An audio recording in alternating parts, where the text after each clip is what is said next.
अस्सलाम वालेकुम लिसनर्स। उम्मीद करता हूँ आप लोग दुनिया में जहाँ भी मौजूद हैं खैरियत से हैं और इन सर्दियों की रातों को ना सिर्फ एंजॉय कर रहे हैं बल्कि आपने जो भी हिफाजती इक़दामात हैं उनको किया हुआ है। अल्लाह ताला मेरे तमाम सब्सक्राइबर्स को, ख़ास तौर पे हमारे एक सब्सक्राइबर हैं जो कि लंदन से हमें सपोर्ट करते हैं, वहीद हुसैन साहब को और बिलाल साहब को, मेरे अज़ीज़ व क़ारिब को, मेरी फ़ैमिली को, हम सबको सेहत दे, ज़िंदगी दे और हमारे कामों में आसानियाँ फ़रमाए। अगर आप में से किसी ने भी अब तक मेरी इस ऑडियो को, वीडियो को लाइक नहीं किया तो सबसे पहले इस ऑडियो टेप को लाइक कर दें और फिर हम चलते हैं आज की पहली कहानी की तरफ। ये कहानी हमारे इन्हीं सब्सक्राइबर की कहानी है जिनका नाम वहीद हुसैन है, जो कि आजकल लंदन के अंदर मौजूद हैं। यह बताते हैं कि ये कहानी उस दौर की कहानी है जिस दौर में मैं पाकिस्तान केपीके के अंदर रहा करता था। और बेसिकली हमारा जो गांव था वो एक हिल स्टेशन टाइप की जगह थी। यहाँ पे वैसे भी गर्मियों में भी इतनी गर्मी नहीं हुआ करती थी। जैसे जैसे मामला सर्दी की तरफ जाता तो ना सिर्फ सर्दी में इजाफा होता बल्कि अक्सर असर के बाद गांव या पूरा एरिया मुकम्मल तौर पे खामोशी में डूब जाया करता। ज़ाहिर सी बात है, गांव था तो गांव के जो लोग हैं वो कोशिश किया करते थे कि मगरिब होते ही या उससे पहले पहले अपने घरों में अपने आप को कैद कर लें। अगर कोई बहुत ज़रूरी काम होता, कोई वजह होती तो ही लोग बाहर निकलने को तरजीह दिया करते। तो वैसे ही एक सर्द रात थी और इत्तेफाक से मैं किसी काम से निकला हुआ था और मुझे आते आते रात हो चुकी थी। ये जो गांव था मुकम्मल तौर पे खामोशी के अंदर सर्दी में डूबा हुआ था। मेरे लेफ़्ट साइड पे एक दीवार मौजूद थी जो कि तकरीबन 18 या 20 फीट के दरमियान थी, जबकि राइट साइड पे रोड मौजूद था। मैं सीधा अपने घर की तरफ बढ़ रहा था कि मुझे इसी दीवार के साथ कोई मूवमेंट सी महसूस हुई। ऐसा लगा जैसे कोई मौजूद है और वाकई में जब मैंने उस तरफ गौर किया तो एक छोटा सा बच्चा जो कि महज 2 या 3 साल का होगा, कुछ अजीब से खौफनाक से चेहरे के साथ वहाँ पे खड़ा हुआ था।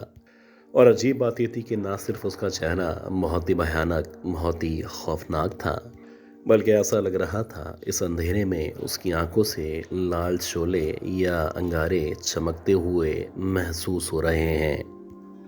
अभी जबकि मैं उस बच्चे के हुलिये पे, उसकी आंखों पे, उसके चेहरे पे गौर कर रहा था, एक अजीब सी शैतानी मुस्कुराहट के साथ उस बच्चे ने दीवार के ऊपर चढ़ना शुरू किया। देखें, अगर कोई दीवार 4 या 5 फुट की हो या छोटी सी दीवार हो तो बिल्ली आमतौर पे बड़ी फुर्ती के साथ इस दीवार पे चढ़ जाया करती है। लेकिन अगर यही दीवार 12, 15 बल्कि 18 फीट की हो तो बिल्ली को भी पता होता है कि इस दीवार के ऊपर चढ़ना तकरीबन नामुमकिन है। लेकिन आप ये यकीन करें कि ये जो बच्चा था ये अपने दोनों पाँव, दोनों हाथों को इस्तेमाल करता हुआ कुछ सेकंड्स के अंदर अंदर इतनी फुर्ती के साथ दीवार के ऊपर की तरफ आ गया कि उसको देखने के बाद मुझे यकीन ही नहीं हुआ कि कोई बच्चा जो कि 2 या 3 साल का हो इस तरह से फुर्ती के साथ ऊपर आ भी सकता है। अच्छा, ये जो कुछ हुआ था ये बड़ा आनन फानन हुआ था। देखते ही देखते मेरे दिमाग ने मेरा साथ देना छोड़ दिया था। मैं अजीब कन्फ्यूजन का शिकार था कि जो कुछ मैंने देखा है यह हकीकत है या सरासर मेरा वहम है। खैर, इसी दौरानी में इस बच्चे ने न सिर्फ ऊपर बैठने के बाद मेरी तरफ शैतानी मुस्कुराहट के साथ देखना शुरू किया, बल्कि ऐसा लग रहा था वो मेरे डर जाने का या मेरी बेबसी का मजाक उड़ा रहा है। खैर, आहिस्ता आहिस्ता करके थोड़ा मुझे अंदाज़ा होना शुरू हुआ कि ये जो बच्चा है कम अज़ कम ये इंसान का बच्चा नहीं है, या तो ये कोई छलावा है या फिर कोई जिन है जो कि बहुत तेज़ी के साथ दीवार के ऊपर चढ़ के बैठ चुका है। अभी जबकि मैं उस बच्चे के बारे में मज़ीद कुछ जानना चाह रहा था, आप यकीन करें कि उसने एकदम से उसी दीवार पे चलना शुरू किया और मुश्किल से 4-5 कदम का सफ़र तय करने के बाद वो हवा में इस तरह से तहलील हो गया जैसे कि वो अभी यहाँ पे मौजूद ही नहीं था। आप यकीन करें, ये वो लम्हा था जिस लम्हे मुझे अपनी बेबसी पे या अपने डर जाने पे बहुत ज़्यादा अफसोस हो रहा था। खैर, अल्लाह जानता है कि मैंने जैसे तैसे अपने आसाब के ऊपर काबू पाया और यहाँ से जो मेरे घर का सफ़र था बमुश्किल मैंने इस सफ़र को तय किया। लेकिन जब मैं घर पहुँचा तो घर पहुँचते ही मुझे 103, 104 बल्कि शदीद बुखार हो चुका था। सुबह हुई। सुबह जब हुई तो मेरे घर वाले उठे और मेरे घर वालों ने और ख़ास तौर पे जो घर के अंदर बुज़ुर्ग मौजूद थे उन बुज़ुर्गों ने मेरे ऊपर दम दुरूद किया। और ना सिर्फ दम दुरूद किया बल्कि मुझसे पूरे के पूरे किस्से के बारे में पूछना शुरू किया। कुछ देर तक तो ऐसा लग रहा था कि जैसे ही मैं उस शैतान के बारे में, उस जिन के बारे में मैं अपने बुज़ुर्गों को बताना चाहता हूँ तो ऐसा लग रहा था जैसे मेरे मुंह के ऊपर कोई हाथ रख रहा है या मुझे बोलने की इजाज़त मौजूद नहीं है। लेकिन अल्लाह का शुक्र है कि कुछ देर के बाद जबकि मेरे घर वालों ने मुझ पे दम दुरूद किया, मैं इस काबिल हुआ कि मैं सारा का सारा किस्सा, सारी कहानी अपने बुज़ुर्गों के साथ शेयर कर सकूं। आप यकीन करें कि ये जो किस्सा, ये कहानी मेरे साथ जब पेश आई थी, इस वाक़ये के तकरीबन 15-20 दिन तक मेरी इतनी हिम्मत नहीं थी कि मैं अकेला वॉशरूम की तरफ जाने का सोच भी सकूं। खैर, आहिस्ता आहिस्ता करके जैसे जैसे टाइम गुजरा वैसे वैसे जो मेरी तबीयत थी या मेरा जो बुखार था वो ख़त्म होना शुरू हुआ और मैंने अपने आप को नॉर्मल महसूस करना शुरू कर दिया। लेकिन एक बात तो तय थी कि मैं फ़ैसला कर चुका था कि अब मगरिब के बाद या रात के वक्त में इस गली से, इस जगह से हरगिज़ नहीं गुजरूंगा। इस गांव के बारे में और भी बहुत सारे किस्से, बहुत सारी कहानियाँ हैं जो मेरे पास मौजूद हैं और मैं कोशिश करूंगा कि अगली नशिस्त में आपको मज़ीद किस्से शेयर कर सकूं।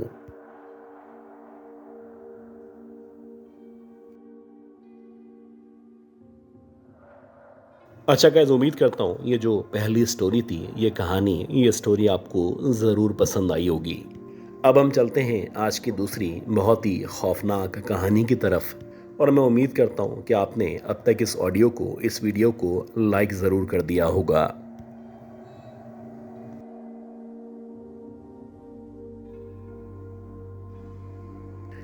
अच्छा, इसी तरह की एक स्टोरी है जो हमें आबिद साहब ने अब से कुछ अरसे पहले शेयर की थी। आबिद भाई इससे पहले भी मुतादिद स्टोरी शेयर कर चुके हैं। ये बताते हैं कि 2016 या 17 चल रहा था और इनकी जो एक बहन थी वो न्यूयॉर्क से पाकिस्तान आने वाली थी। अब इन लोगों का अपना जो घर है वो बेसिकली एक फ्लैट है और उसमें इतनी जगह अवेलेबल नहीं है कि इनकी बहन अपने 2 या 3 बच्चों के हमरा, अपने शौहर के हमरा वहाँ पे रह सकें। खैर, इन्होंने अपनी बहन के लिए एक करीबी जो फ्लैट मौजूद था वहाँ पे रिहाइश का इंतज़ाम करवा दिया। अब ये जो फ्लैट था इसमें भी ऐसी सूरत हाल थी कि एक फ्लैट में लोग रहा करते थे, एक खाली था, मतलब आधे फ्लैट भरे हुए थे और आधे खाली थे। खैर, जब इनकी बहन वहाँ पे आई और वहाँ पे अपने शौहर और बच्चों के हमरा ये जो टाइम था 15-20 दिन का, ये गुजारना शुरू किया तो इनकी बहन बताती है कि पहली ही रात से हमें ऐसा महसूस होना शुरू हुआ जैसे कुछ अजीब सी बातें हैं जो यहाँ पे न सिर्फ मौजूद हैं बल्कि जो कुछ है वो बिल्कुल भी ठीक नहीं है। जैसे कि अक्सर ऐसा लगता कि अभी अभी कोई वॉशरूम के अंदर गया है जबकि सारे के सारे बच्चे और इनके हस्बैंड सो रहे होते। कभी कभी इनको लगता कि इनकी जो विंडो है या इनका जो दरवाज़ा है उस पर कोई नॉक कर रहा है और जब ये लोग देखते, यानी विंडो से बाहर झांकते या दरवाजे से बाहर की तरफ देखते तो वहाँ पे कोई भी मौजूद नहीं होता। वैसे ही एक रात थी और रात के तकरीबन 10 या 11 बजे का टाइम था तो एकदम से इनकी बाजी बताती हैं कि उनको ऐसा लगा जैसे करीबो जवार में या कम से कम छत पे कोई ना कोई मिलाद या फिर नात ख्वानी हो रही है। अब जब इनको नातों की या मिलाद की आवाज़ सुनाई देने लगी तो उसके कुछ देर के बाद खाने की खुशबू आने लगी। और ये जो खुशबू थी, ये ऐसा लग रहा था कि बहुत करीब से आ रही है। किसी ने अभी बिल्कुल ताज़ा ताज़ा खाना बनाया है और ये जो धुआं है शायद ये उस खाने का धुआं है। खैर, ये लोग बैठे हुए थे और ये लोग अंदाज़ा लगा रहे थे कि शायद हो सकता है कि किसी ने छत पे मिलाद रखा हो। कि इसी दौरानिए में इनका जो दरवाज़ा था उस पर किसी ने नॉक किया। अब जैसे ही दरवाज़ा नॉक हुआ तो इनकी जो बहन थी वो उठी और जाके दरवाज़ा खोलने लगी। जैसे ही इनकी बहन ने दरवाज़ा खोला तो ये बताते हैं कि इनकी बहन के सामने दो छोटी छोटी सी यानी 11 और 12 साल की बच्चियां खड़ी हुई थीं। ये जो बच्चियां थीं इनके हाथ में कुछ थैलियां मौजूद थीं और बज़ाहिर ऐसा लग रहा था जैसे उन थैलियों में खाना मौजूद है। खैर, इन्होंने उन बच्चियों से पूछा कि जी फरमाइए। तो बच्चियां कहने लगी कि हम लोग ऊपर से आए, हम लोग ऊपर रहा करते हैं और आज हमारे घर में कुरान ख़वानी थी और मिलाद था, तो कुछ खाना है जो हम आपको देना चाहते हैं। खैर, आमतौर पे पाकिस्तान में इस तरह से हुआ करता है। तो इनकी जो बहन थी उन्होंने इसको नॉर्मल समझा। उन्होंने बच्चियों से खाना लिया और उनका शुक्रिया अदा किया और घर में लेके आ गईं। इत्तफाक से जितने भी घर वाले थे वो सारे के सारे जाग रहे थे और जब सब ने खाना देखा तो सब लोगों ने खाना शुरू कर दिया। इनकी बाजी बताती है कि ये जो खाना था ये इस कदर लजीज खाना था कि इससे बेहतर या इससे लजीज खाना ज़िंदगी में कभी भी इन लोगों ने नहीं खाया था। खैर, खाना वगैरह खाने के बाद इन लोगों ने अल्लाह का शुक्र अदा किया और फिर जैसे तैसे ये जो रात थी वो गुजर गई। अब अगले दिन यानी जब सुबह हुई तो एकदम से जो इनकी बाजी थी उनके जहन में ये ख्याल आया कि ये जो बच्चियां थीं, जब मैंने इनसे पूछा था कि तुम लोग कहाँ से आए हो, तो उन्होंने कहा था कि हम ऊपर रहा करते हैं। हालांकि सबसे टॉप पे तो हम लोग रहा करते हैं और हमारे से ऊपर इस प्रोजेक्ट की छत मौजूद है। अगर ये लोग ऊपर से आए थे तो हो सकता है कि ऊपर 1 या 2 कमरे बने हुए हों जहाँ पे आमतौर पे चौकीदार वगैरह रहा करते हैं। खैर, ये जो बात थी ये बात आई गई हो गई। इसी तरह कुछ मज़ीद टाइम गुजरा और कुछ मज़ीद टाइम गुजरने के बाद यानी 2-4 दिन गुजरने के बाद इत्तफाक से जो इनकी बहन और बहनोई वगैरह थे वो किसी दावत में या किसी रेस्टोरेंट में खाना खाने के लिए बाहर गए हुए थे। आज इनको आते हुए दोबारा से देर हो गई थी और जब ये लोग वापस आए तो रात के तकरीबन 3 या 3:30 बजे का टाइम हो रहा था। अब जब ये लोग सीढ़ियों से ऊपर चढ़ रहे थे तो बिल्कुल ऊपर की तरफ आके जैसे ही इनका फ्लैट आया तो इन्होंने देखा कि वो जो फ्लैट के साथ स्टेयर्स बनी हुई हैं जहाँ से जो रास्ता है वो छत की तरफ जाया करता है, तो उन्हीं स्टेयर्स के ऊपर वही 2 बच्चियाँ खड़ी हुई हैं और वैसे ही उन्हीं कपड़ों में तैयार हुई हुई हैं जैसे कपड़े के उन्होंने उस दिन यानी कि मिलाद वाले दिन पहन रखे थे। खैर, ये बच्चियाँ देख के इनकी जो सिस्टर थी उन्होंने बच्चियों से सलाम दुआ की और सलाम दुआ करने के बाद उनसे पूछा कि आप लोग ऊपर कहाँ रहा करते हैं। ये सुनने के बाद वो जो बच्चियाँ थीं वो कहने लगी कि यहाँ से आप ऊपर जाते हैं तो जो छत शुरू होती है हम लोग उसी छत पे रहा करते हैं। ये जो जवाब था ये बड़ा अजीब सा जवाब था।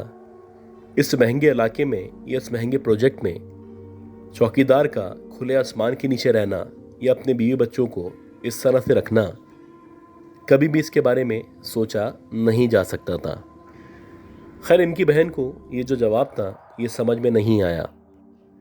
वो कहने लगी कि तुम ऊपर चलो, अभी मैं चेंज वगैरह करके तुम्हारी तरफ आती हूँ और मैं भी देखती हूँ कि तुम लोग कहाँ पे रहा करते हो। अभी बताते हैं कि इनकी जो सिस्टर थी जब कुछ देर के बाद चेंज वगैरह करने के बाद वापस से स्टेयर्स के पास आई और स्टेयर्स से होती हुई ऊपर की तरफ जाने लगी, तो ऊपर की तरफ जाके इनको पता चला कि वहाँ पे बाकायदा लोहे की एक ग्रिल लगी हुई है और उस ग्रिल के ऊपर ना सिर्फ ताला लगा हुआ है बल्कि उस ग्रिल या उस ताले के ऊपर ऐसा लग रहा है कि बहुत ज़्यादा गर्द जमी हुई है। बज़ाहिर देखने से ऐसा महसूस हो रहा था कि इस ताले को या फिर इस ग्रिल को काफ़ी अरसे से खोला नहीं गया है। खैर, कुछ देर तक कोशिश करने के बाद इनकी जो बहन थी वो वापस आ गई।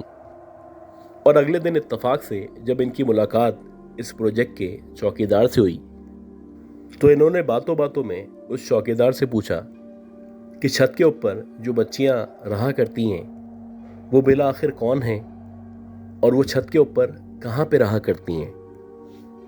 यह सुनने के बाद वो जो चौकीदार था वो कहने लगा कि आप क्या बात कर रही हैं, छत के ऊपर तो कोई भी नहीं रहा करता। खैर इनकी बाजी ने उनको बताया कि ऐसे ऐसे 2 बच्चियां थीं जो उस दिन खाना लेके आई थीं और बज़ाहिर ऐसा लग रहा था जैसे उस दिन छत के ऊपर मिलाद चल रहा है। खैर चौकीदार जो था उसने पूरी बात सुनी और पूरी बात सुनने के बाद मुस्कुराने लगा।